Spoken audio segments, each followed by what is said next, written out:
2024 సార్వత్రిక ఎన్నికల్లో ఎలాగైనా విజయం సాధించడం కోసం కూటమి ప్రభుత్వం ముఖ్యంగా చంద్రబాబు నాయుడు గారు ఆంధ్రప్రదేశ్ రాష్ట్ర ప్రజలకు ఎన్ని హామీలు ఇచ్చారో మీ అందరికీ తెలిసిందే. ముఖ్యంగా రాయలసీమకు ఎన్ని వరాలు కురిపించారో అందరికీ తెలిసే ఉంటుంది. మరి కురిపించిన వరాలన్నీ అధికారంలోకి వచ్చిన సంవత్సరమున్నర రోజుల్లో నెరవేర్చారా?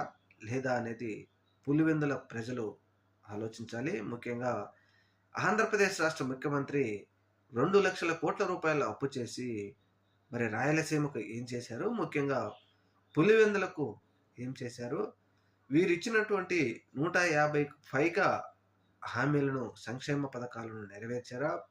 పేద, బడుగు, బలహీన వర్గాల మధ్యతరగతి ప్రజలకు ఇచ్చిన హామీలను నెరవేర్చే దిశగా ఏమైనా ప్రయత్నం చేశారా? ఒక్కసారి ఆలోచించి పులివెందుల ఉప ఎన్నిక జెడ్పీటీసీకి వేయబోయే మిత్రులందరూ ఆలోచన చేసి మీ ఓటును ఉపయోగించుకోమని కోరుతున్నాం.